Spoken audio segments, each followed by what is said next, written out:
Yeah, man. What I That's was hot saying, shit man. right there, You know what I'm man. saying? So what we gonna do? We gonna do. We want you to be an activist. And don't take our word for it. Look that shit up. Pulley. Money off of them. It's like it's super unfortunate that, I don't know, bro. The blame needs to be spread around a bit. Yeah. You know? It does. Because not just them, there's many players in it. You know, all of those people who are making money off of him living that lifestyle and promoting that he lived this lifestyle, you know. And I understand that, like, it could be, it's supposed to be a show, right? You're not supposed to do it for real. You know what I'm saying? You're like, you throw up the gang signs and talk about all of this shooting people and stuff, but you're not supposed to do it for real, right? It's just a song. It's just for fun, right? So, but that's the way it looks, right? But these kids out here in the street, like the street cred is a real thing. Like, so you actually have to do some dirt because kids gonna know. They know what they know. So, and that's what makes you more popular because they know that you've done these things.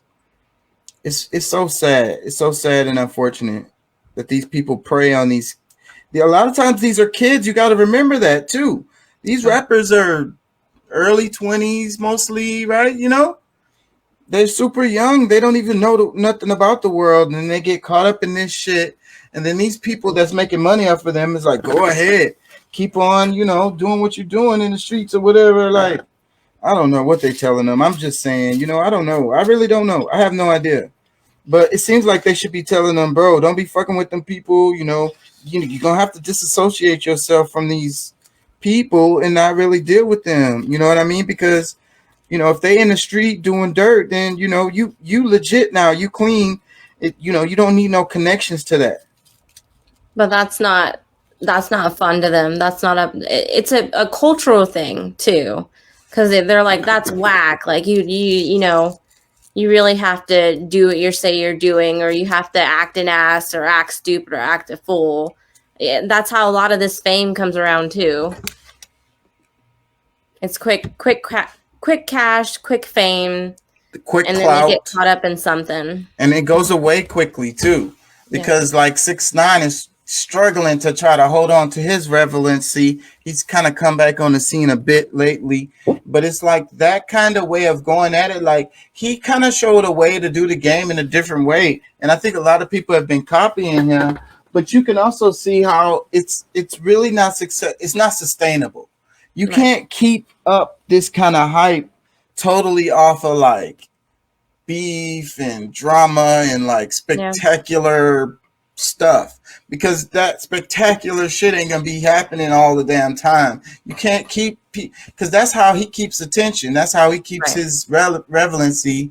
And then that it's like the clout chasers, and that's the whole internet age is the clout chasers. People willing to do the dumbest thing as long as it gets clicks. Right. And then people don't even like 6ix9ine, but I think like his music sells still because people listen to make fun of him or listen out of hate. Outlandish, yeah. Like, it's more to laugh at him and be like, hey, look at this. Yeah, I've been seeing that a lot of the like really goofy rappers recently who I don't really take the art form seriously. It's kind of like they're just like, yeah, let's wild out, It's weird. It doesn't add anything to the culture. Like the Island Boys, have you seen them? Oh yeah, I've seen it. I hate it, and they're a caricature. Yes. They're playing characters. That's not who they really are at the end of the day when they go to bed at night, and they know they're just like some spoiled suburban kids that was bored and shit. But they figured out the whole thing because like people are making fun of them mostly, I think, but it's still working for them. You know what I mean? It's working. Like you knew who they was, but me saying their name, I haven't heard one song from them, but they're all up and down my timeline though, doing some stupid shit. In the title I put, if aliens took black people away from Earth. Explain that. Well, I am. Let's get into it. And the other part is Young Thug got the RICO charges. Did you hear Yeah, about that? I saw the videos. It's a pretty serious charge from what I was looking at the comments. They said he could potentially be going away. I actually had a talk with Tanner, my husband, and I was like, are these guys really doing what? Because I'm a huge hip hop fan and rap fan. So I'm like, when I'm listening to it, I'm like, yeah, no one's really doing that. No one's really, but some people are out here. And then I was telling him how the kind of pipeline from struggle to getting money and how the music is affected, and how like people love hearing, especially in the hip hop rap genre, that struggle, and people connect to that struggle and the soulfulness of it. And so I was like, how is rap and hip hop going to evolve from this, so that we are not just being praised for telling the our stories of struggle and rags to riches, and kind of reaffirming that American dream, So it was interesting. It was interesting to hear this come out. And he's not the only one. I think Gunna too. Yep, and it's like 26 of them. So, but I think what you're saying is what I wanted to kind of touch on. The reason why, because I usually don't touch on this kind of stuff, but I feel like it's important because it's like, didn't 6ix9ine get caught up in some shit like this? Didn't what's his name? They used to be with Nicki Minaj, the rapper. Meek. Didn't Meek Mill get caught up in some stuff like this? I think he got out of it, but it's like, okay, so I got the video from the Breakfast Club. Did you watch that video? Yeah, and he was talking about, I liked what he said in there about how, like, these record companies and stuff are making money off of these kids making this kind of music about, Right. killing and living this lifestyle, this gang violence and all of this stuff. And and then meanwhile, the cops come in and it's gonna cost them a bunch of money. They liable to go to jail and all of this. And they also influencing a whole nother generation of kids, to do the same thing, And I don't really listen to Gunna or Young Thug. I think Young Thug maybe got 1 or 2 songs I like. I like his voice. I like how he sounds. But I don't like that killer nigger music. You know what I'm saying? That low vibrational music. So, but it's a lot of people listening to that. And recently they had Future on the cover of some magazine talking about he's the greatest rapper alive or some shit. And a lot of the kids are listening to Future. He's really big, and I don't really understand how big he is. When I hear the music, it's Nothing. regular. Yeah, it's so Talking plain. about nothing. And and then so the nothingness is toxic. You know what I'm saying? And so it's lucrative to sell this trash. And then you got the big record companies that are pushing this trash. You know what I'm saying? So I think it's a bigger agenda, a bigger picture with that. Because like you said, the idea of the rags to riches, the American dream, and these kids are looking at these rappers and they all want to be a rapper. Right. But then they know how a lot of like the baby is all in trouble and going through it and wilding out and connected to the streets. And they follow these celebrities' whole life. They know what they got into, if they did robberies or if they killed people. They know their history. They know their street cred. So these kids are doing the same things because they want to be like them. You know what I'm saying? But then, I mean, these rappers, their hands are tied by their labels. I mean, they have to go to where the money, what is selling? What is selling? And so, like, I get tied in my ethics when I think about it. I'm like, okay, if I think about artists, specifically female rap artists like Megan Thee Stallion or Cardi B, is it the most uplifting, thing for women? It could be to some people, but I'm like, I know that sex sells. This is a market where sex sells, especially for female rappers. I mean, Nicki Minaj told us that. So I get that, and I get that's what they need to do to be successful in this industry. But at the same time, it's like, because I see a bunch of male and female rappers rapping about great things, and they're just not getting the streams, they're not getting the plays, they're not getting promoted. These labels know what's going to go mainstream. They know what's going to be, the next big thing. So that's why I was talking to Tanner. I was like, what is the future of rap? Because we can't keep going on this way. We can't keep saying, oh, we're doing this, we're doing that. Then they're actually using lyrics and songs against you in court. It's crazy. Yeah. So like, where does it go from here? Yep, they totally use lyrics in court for him. It's so like a meme. It looks like a Boondocks. Again, I feel like we watching skits happen in real life, because this Young Thug getting RICO charges, and then it's so many songs and stuff like they might hit me with the RICO, and it's like people talk about it and joke about it, but this shit is real, bro. This dudes might sit down for the rest of their life. Like, RICO is not no small little thing, you know what I'm saying? And then here goes another dimension of this, because I was thinking about it, like the feds and informants. Because you think about a rat, people talk about 6ix9ine being a rat, and some of the stuff, he got into a beef with somebody, and then the feds came and got the other person and stuff. I'm not saying, and I watched the Spy versus Spy, read those spy novels and stuff like that, and you talk about like with the cops, and then you have like an informant, and the informant be a criminal, and this person gets to work with impunity.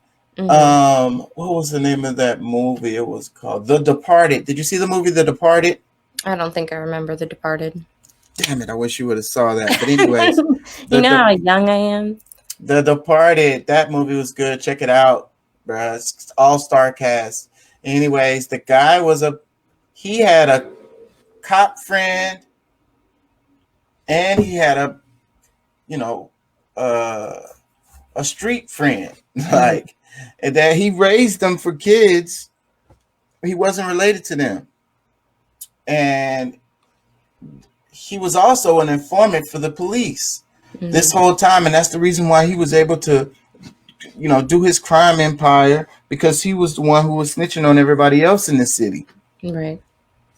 So I just think that there may be something like that going on too within the rap, because if you could just like you put the cheese out there and they bite it, because you get into a beef with somebody, and then these dudes really want their street cred, and so they say that clout.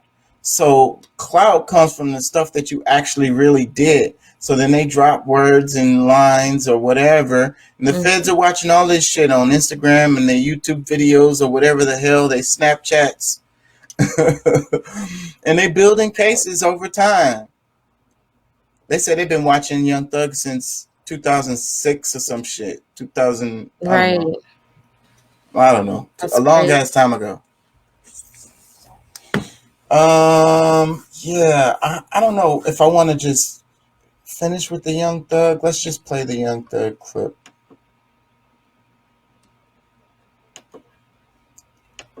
Because we talked about it, so I'm gonna play it. I kind of want to move on from this. I don't want to spend a lot of time on this.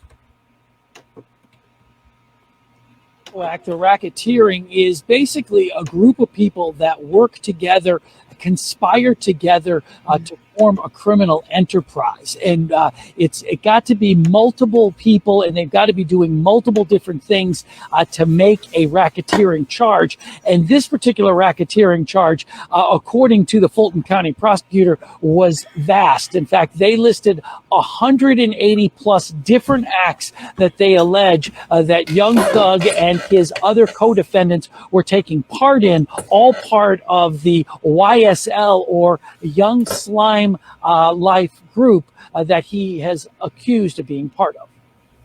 You're looking at Young Thug's mugshot. The Fulton County District Attorney claims the rapper, whose real name is Jeffrey Williams Jr., is part of a gang that used violence, drugs, and even murder to make money. Williams is one of 28 suspected members of the Young Slime Life charged with racketeering. He also faces criminal street gang charges. The 88-page, 56-count indictment lists more than 180 acts YSL members allegedly committed going back to January 2013. Williams' name comes up 35 times, including allegedly renting a car that was used in a murder, making terroristic threats while being kicked out of Perimeter Mall, receiving stolen guns, possession with intent to distribute meth, hydrocodone, and marijuana when he was arrested by Brookhaven police, and being part of a traffic stop in which police found numerous weapons, including an AK-47 with a 30-round magazine. The indictment claims Williams used his music, videos, and social media posts to spread YSL's power and territory. According to the indictment, YSL started in 2012 in the Cleveland Avenue area of Southeast Atlanta, but has spread since then. YSL is accused of being affiliated with the Bloods gang. The indictment says its members identify themselves by using hand signals, tattoos, and clothing with YSL or slime written on them, and often wear red for Bloods, green for slime.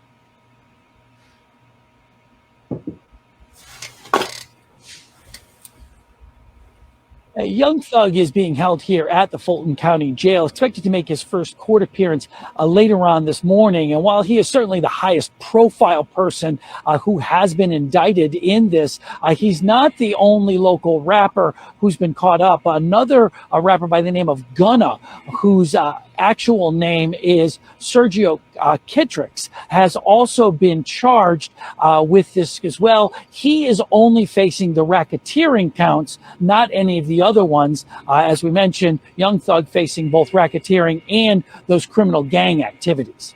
Yeah, interesting to note that he was not the only high-profile rapper, Mark. Do we know if Gunna is also going to be indicted today? Yeah, we're not sure if Gunna is going to actually be appearing in court. Part of that is because, at least during the overnight hours, the folks here at the Fulton County Jail said he hadn't been officially booked into the facility. So it's quite possible that he was in the process of being booked in, or it's quite possible if he was booked in, it might be too late for him to get on the calendar for this morning's court hearing. So we'll have to wait on that to see how it all plays out. All right. Well, I didn't know all that stuff about the green for slime and all that stuff. That just shows how out of touch my ass is. I'm a lame-o. I don't know nothing about none of that gang shit. I don't either. So, That's a good thing. That's a good thing. Well, But I learned it's something so today. interesting to see how, like, especially with these black celebrities, like, no amount of money is going to shield you from some of these crimes. Like, Well, I feel like, oh, my homies got me. No one's going to snitch. I have my team around me. But then shit blows up. And it's like, it's weird. I think the whole point is to kind of extort them. You know what I'm saying? Even if, even if they're not going to get off, he's going to spend a shit ton of money to try to get off. Right. You know, and how many of these rappers, how much did it cost 6ix9ine? How much did it cost Meek Mill? How much did it cost? You go down the list. And I think there's a whole economy based on this, where all of these leeches are around on them. Because you saw the thing about the jury, because I saw this video about the jury that they be selling the rappers be all fake and shit, and they're ripping the rappers off because they don't know. And then it's like, you know, like I say, I think there's a whole bunch of, one of the things I realized when I used to try to do music, is that I realized that there's a whole industry of people who make money off of people who want to try to make it into music. You get what I'm saying? Right. Like it does cost money to make money. It costs money to do anything. So like if you want to do anything professionally, yes, it's going to cost money. But the thing is, it's a whole bunch of people out there that's shady, and they're not interested in your success. They're just making some money off of you. Like they think that they'll tell you, hey, yeah, you're gonna blow up. Sure, show me my change, you know. Right. And then they're just gonna keep. They don't see you because they know a lot of these people. They know, you know, people come and go. Not everybody gonna make it. Right. Most people aren't gonna make it. So they just, you know, they look at it pragmatically, and they're just like, okay, well, then it's a whole bunch of people that's never going to make it in the industry. Let me just make money off of these people. It's kind of slimy as fuck, but I think that you also got lawyers, police departments, municipalities that do the same thing. Right. You see this little thing right here says protesters walked by Justice Amy Coney Barrett's house today. I thought that was funny, so I just left it in the background because they have on the Handmaid's Tale outfits. I still Yeah. haven't watched the show or read the book yet.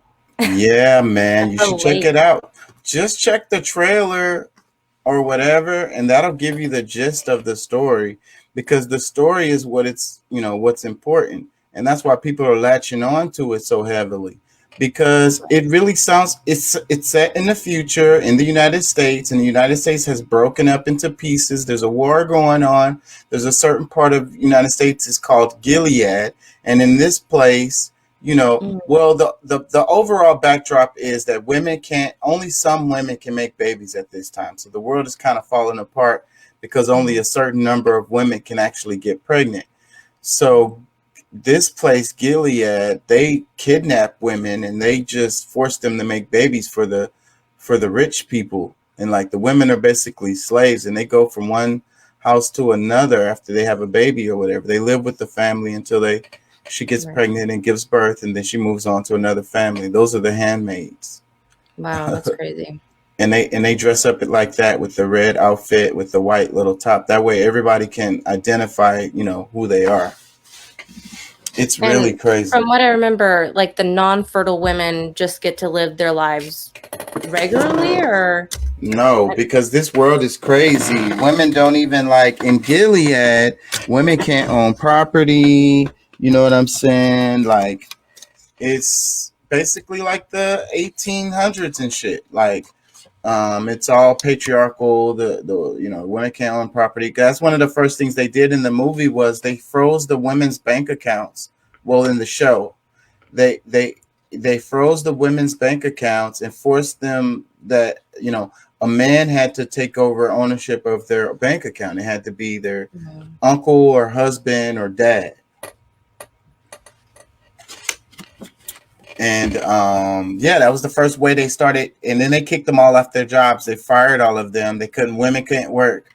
So, and that's how it started. wow, very dystopian. But it seems like we're getting closer to that. I know. That's why I was so stuck in that show when I saw it. It had me stuck. Season 1, season 2, I would say is good. I didn't watch it past that, but it had me so stuck. I was like, I could totally see all of these things happening for real. And that's why I do the show, and that's why I be screaming at Pat and shit. Because some of the rhetoric that he uses is that rhetoric that they use, and I don't like it. But people don't realize they're using those words, and they don't understand the strength of those words, like the dog whistles and stuff like that Donald Trump was doing. And that's pretty much how he got elected, with those dog whistles that he was sending out, and only certain people can hear them, Right. Those that know, those are the ones that can hear it. And so also you have this slippery slope of, like, you have a certain segment of society who have these extreme views on how they think the world should be. If somehow these people end up in power, then that's because we don't really have a democracy. What the people want is not what happens. Yeah. So, you have a select few of people who have a lot of power. If they decide to take us back to the 1800s, then the 1800s is where we'll be. What did you, I heard a lot of people calling on term limits for the Supreme Court justices. What did you think about that? Yeah, I think term limits is a good idea. I understand the reason why they did it the way that they did it originally, because the different branches of government are supposed to balance each other out. And one of the things with the Supreme Court is they're supposed to be like politically impartial. You know what I'm saying? So that's the thing. That's the reason why they made them that way. Because, see, if you have to keep getting reelected, then you have to, you want to pander to your base or pander to the campaign donation people so that you can make sure that you get reelected again. So the idea is, they don't have to get reelected, so they shouldn't have to pander to anyone or whatever. And they can really just give their expert opinions on stuff. So, but see, the thing is, the more I learn about the Supreme Court is a rabbit hole to go down. So because the more I think about the Supreme Court, I think it was pretty damn corrupt from the jump. Even though on its face they wanted to make it look like, you know, a certain thing and certain, you know, balance things out and that it's apolitical. So, but Right. but I do believe in the term limits for the justices. It shouldn't be that they die to get up out of there, man. Like, I don't know, man. I don't know what will be the best way. And the tradition on that is so ingrained that I think that the American public would have a really hard time swallowing any kind of change to the terms of Supreme Court justices, because it's been this way. It's been this way since it started, since its conception. So people are going to scream the Constitution, the Constitution, the Constitution. So I think it would be tough to change it, but I think it would be a good idea to make that different. I don't know what it would look like, but yeah, make that different, because I don't know, man. I think that these individuals have too much power. But, you know, if they were fair in the way that the people were put up there, then I think that you know, it would serve the point, you know, the purpose that it's supposed to serve. But it's not. Like, the Obama sat on the white guy with the glasses. I can't think of his name right now. But for a whole year, he had nominated this guy. And they sat on it because it was the end of the elections. I mean, the end of his cycle. And he's all like, oh, well, it's going to be an election coming in a year, so he shouldn't get to pick a justice or whatever. Like, that's the kind of stuff that causes the thing to not be right. You know what I mean? That gives it illegitimacy, because technically you should have a pretty liberal Supreme Court right now, and you would if it wasn't for the things that they did to cause it to be conservative. But here's the thing, though. I think that the whole idea of the Supreme Court is to be super ultra conservative and to like pretend to be, you know, they're just supposed to be like the common sense conservative. Like, what I mean is, like, that's the real image of America, of the United States, from its conception. Like, regardless of how progressive we like to think we are, or liberal we like to think we are, the real heart of America is very conservative. You know, like I say, Virginia was the first place. Like, Virginia, like, these people are something else. They're, you know, they are very, they're like the Mormons or the Amish or whatever. That's the real heart of America. You know what I'm saying? And so the Supreme Court is supposed to uphold the real heart of America, and that's ultra conservative, I would say. And so there, you know, it wouldn't represent America if it wasn't that. So then that's the reason why the powers that be keep it from being anything other than that. Because if you want to think of the Supreme Court as progressive, Right. I mean, I can't think of the Supreme Court. They're far from progressive. And historically, they have not been progressive. And also it irks me a little bit when I hear, like, the last time before the last time we talked about the lady saying just vote, but there's a whole lot of money that are involved in the elections and in the decision when it comes to the lobbyist and, you know, who's funding who. And I just see corruption, like, just interwoven into the fabric. And that was my argument. That's what I was saying, because the lady was saying just, oh, you guys got to go vote. And what I was saying was like, okay, I'm telling people to go vote, but at the same time, that is not how you're going to get things taken care of. But you should be politically active just so you can know more about what's going on. You're more plugged in. So that's the point. So, but yeah, of course, man, it's the lobbyists, the corporations get what they want. You know, a lot of the legislation gets written by them. Somebody leaked, I don't know if it was WikiLeaks, somebody dropped in real ass documents that showed how it was an email, and it had showed this legislation before and after, you know, and basically it had little changes, and the original document came from a corporation. And so that's it, directly from a corporation sent to a politician. A politician makes slight changes to it. Boom, it lands on the floor and gets voted on. Right. That's not how things should work. Right. The corporations are writing these legislation so that it benefits them. They find their ways for their loopholes. A lot of times, like a good example is Obamacare, because the way Obamacare was written, it was written in a way to give the outs for these companies, for these corporations, and I'm sure it was written by a damn corp. That was probably another damn legislation that was written by a corporation, because that's what it is. And then see, later on with Obamacare, they was like, wait, we didn't know that this was going to happen. We didn't expect we didn't expect these repercussions from this shit or whatever. And I'm calling bullshit. The people who wrote that shit knew this. You know what I'm saying? They put that in there, you know what I'm saying, on purpose. Anyways, did you catch any of the videos? I wonder where everybody's at. I'm going to try to slow down a bit.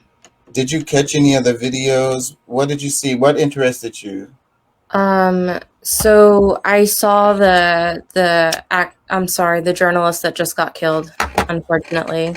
Yeah. Shireen, I believe her name was. Let's go ahead and go into that. Go ahead. And I don't know. I'm not well versed on the press privileges in like wartime. Like they were saying like she shouldn't have got shot. She had press written her, and I had no clue that you have privileges as press in wartime. Like you can't just get killed. Like, yeah, so like that was really interesting to learn. It's like the Geneva Convention or whatever, That's why they wear the big, huge press and in big letters so they can see it from far away. But see, the reason why I sent that video is because this is how they do. And I wish that people knew more about it. So, Israel, Palestine, and all of this, they're always like, oh, they've been fighting forever. But that's bullshit. Dig around a little bit. So the thing is, knowing the history, like I don't even have to know this story to know what happened because I've been following this shit for a while. So she got hit by a sniper, period. You know what I'm saying? Israeli sniper. And they do this kind of thing all the time. Like they don't care. They get to, act with impunity. They have this, it's really weird. You have to learn more about Israel. You know that everybody has to enlist. If you're a citizen within Israel, everybody has to enlist in the army. Okay, so they have like this thing where you rotate in and out. So everybody works in the army if you within this age range, and they rotate in and out. So these are like the same people as the citizens. And what you have to understand, what they're really doing, this is like them going and having fun. Like war is fun to them because it's like a game they're playing. They get to snipe people and all of this kind of shit, right? That's really how it is. They have all the equipment, they have all these unlimited resources, and they're fighting against these people who don't have shit, and they basically taking their shit. So the aggression that they have it's to excuse what they're doing. You know what I'm saying? It's like when you're doing something wrong and you double down. Like if you lie and somebody catches you in a lie, and so you double down on with a more aggressive and outrageous lie. So that's kind of how Israel do with Palestine. So they're and they're always talking about, oh, we have to protect ourselves or whatever, but they're the aggressor, and every little thing that they do, the Palestinians do, they completely overreact. Like huge overreaction, and it's for defending themselves, right? And they say it in the line of forgiving themselves. Let's play a bit of this since you mentioned this. I really wanted to play the other video because I think it breaks it down better, but this one goes over the overall. Anyways. The death of a journalist. Shireen Am I sharing this? Yeah. On Wednesday morning, she was hit by a live bullet while reporting in the city of Jenin. The network Shireen worked for says that she was murdered in cold blood, and they've blamed Israeli forces for her death. Israel has made the same charge of cold-blooded murder. It says Shireen was murdered by Palestinian gunmen. They've even released a video as evidence. Our next report has more. This was Shireen Abu Akleh, a veteran journalist from Jerusalem. For the last couple of weeks, she had been reporting on the ongoing clashes in Israel. The skirmishes between Palestinians and Israeli defense forces.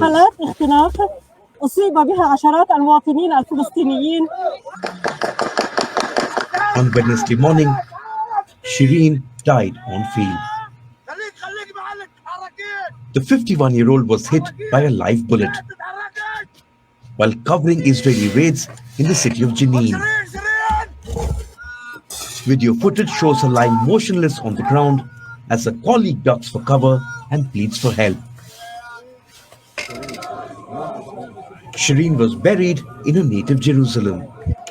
She was probably filming something they didn't want her to film. You know, the propaganda that comes out of there is strong as hell. Like they got ironclad on the media. Her body was carried through the streets, draped in a Palestinian flag, covered with a press flag jacket. As her colleagues and family mourn her death, a blame game has begun. The network Shireen worked for says she was murdered. It claims she was assassinated in cold blood by Israeli troops.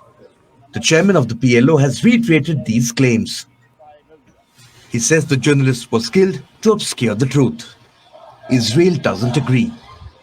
The country's prime minister himself has refuted the allegations. In a detailed statement, Naftali Bennett has said, "According to the information we have gathered, it appears likely that armed Palestinians who were firing indiscriminately at the time were responsible for the unfortunate death of the journalist." To back Bennett's assertion, the IDF has released this video. It claims the video apparently shows that a Palestinian gunman killed the journalist. Watch how. Which side is speaking the truth? We don't know. The thing is, conflicts are full of pitfalls for journalists. The threats they face are many and wide-ranging. I hate the way they cover this shit because they're always like, we don't really know what happened. And that gives Israel cover every time because that's that little bit of doubt is all they need. And they fucking like, okay, you know, hey, we don't really know what happened. And that's what they always say. We don't know the facts on the ground. We don't know what really happened. Whatever, bro. We know what the narrative is. We know what tends to happen. We know what has happened historically. Right. Hold on, let me see if I can. And I'm sure this isn't the beginning of the war crimes. It's not like they haven't done this before. Exactly. This is not the first time that this has happened. So that's the thing. So, but the media is so friendly with Israel that everyone is so scared to talk about them. And I used to think that it was because of, you know, what happened with the Jews and you know, Nazi, the Germany and all that.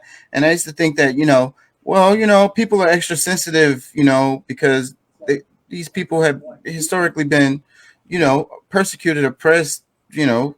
Right. But I don't think that's it. Like, it's more to it than that, you know. Like, you know, I think that I really don't know. That's the thing I don't really understand. Like people want to say that they have that much control over the media as far as like input because they're the ones that does the media and owns it and shit.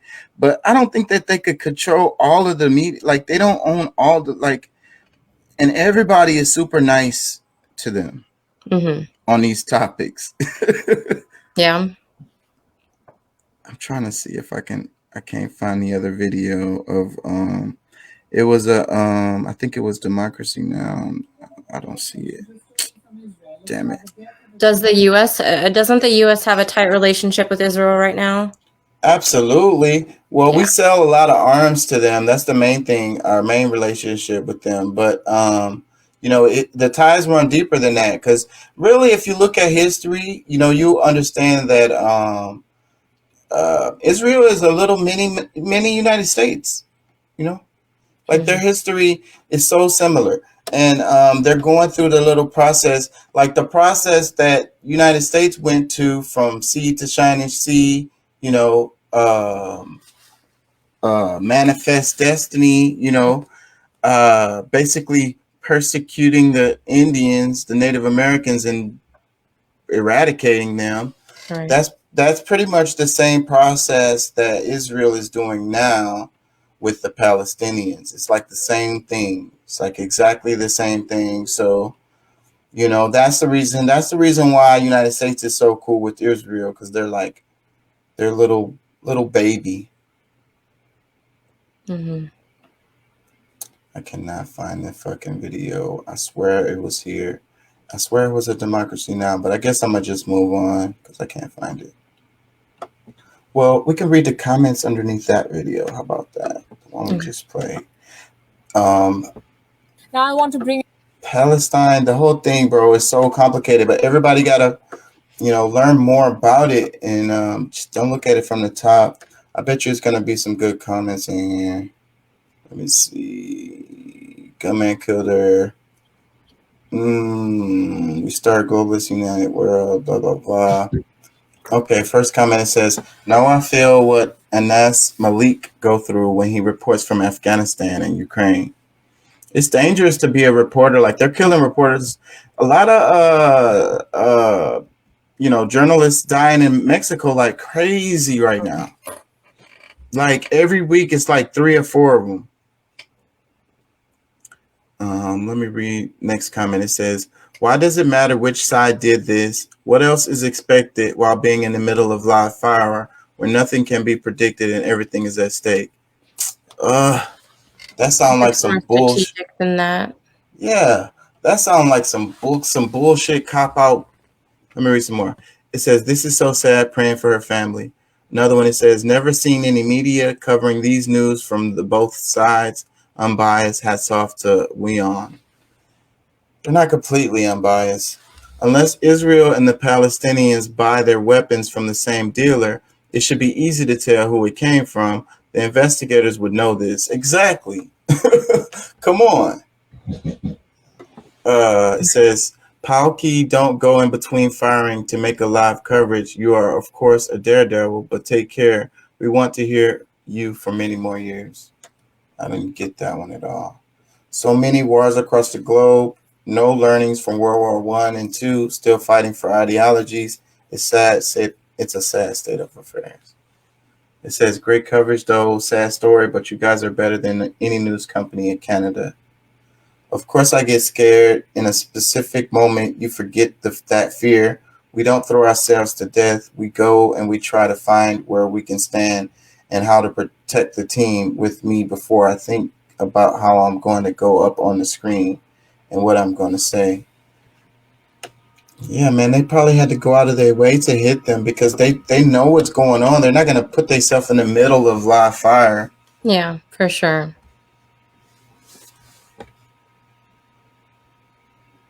Anyways, that's a sad story.